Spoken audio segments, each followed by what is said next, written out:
The Riding the High Line poem was sort of, that was a culmination of like a couple trips that I'd taken. And there was one in particular where, when you're riding a freight train, it's a very disorienting kind of experience. One of these trips was sort of, I don't know, it was a solo trip that I was taking. I was out of water, I was very dehydrated. I was taking a new medication, starting a new medication that was kind of messing with my head a little bit.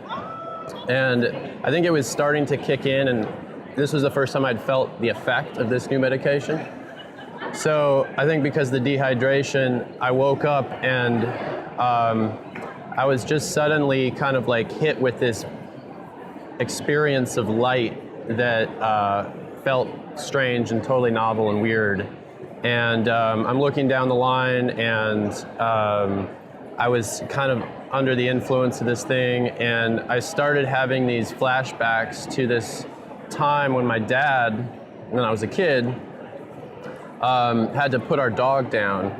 I don't know why that was like crossing, the wires were crossing in that way in my head, but I started feeling like connected to that moment. And I thought it was weird. I wrote down in my journal like, oh, I'm like feeling this stuff. I'm like going through this experience. And something about my dad, putting down the dog. And when I was a kid, this probably happened when I was like 7 years old. So I didn't really know like what death was. I didn't know that a thing could exist and then could not exist. And our dog had eaten these batteries and had come back to the house like dying of this battery acid or something. He's gone rabid, sort of. And we don't know what happened, but we think my dad like killed the dog. Because it was like, my mom was like, boys, like you need to like come up to the room with me, like we can't like be around the dog dying.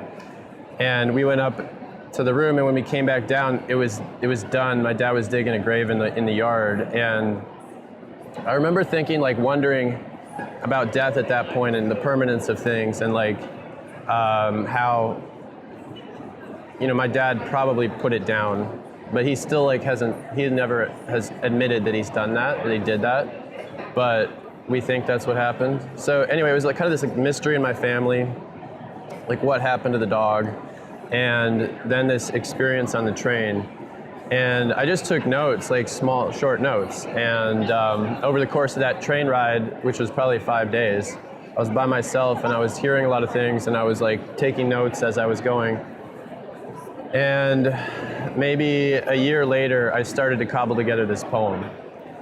And the poem is like very much in the moment. It's first person present, I think. But I wanted to capture the feeling that I was having, so I looked back at my notes and was trying to write with that same rhythm. And I think a lot of the poem, the rhythm that you brought up, is an anapestic rhythm, anapestic meter. And I think when I was riding trains, I would write in anapestics because it felt like the rhythm of the train. So that poem is sort of in anapestics, and a lot of that book has anapestic meter coming through to try to be like, train rhythm or whatever. One of the influences for the poetry that I write is poets from the Midwest, like deep image poets. Place means something different right now. Like there are digital places, there are digital spaces, there are identities that are formed in America, not just around one state, one city, one group of borders, but are very transcendent of those things. And I wanted to kind of create a type of poem that was constantly in motion between places, that was not like ever stuck and held down in one spot. That existence in liminal space is really fascinating to me. I wanted the poems to never really be stuck and never be bound by borders.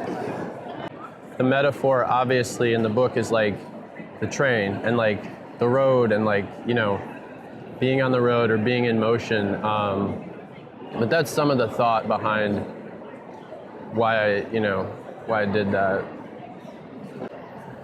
for me, it's just sort of like, if you want to do this your whole life, like really invest in your voice and yourself early on, and just don't give a fuck about what anyone tells you, who tries to kind of like stomp that out or move you in a certain direction.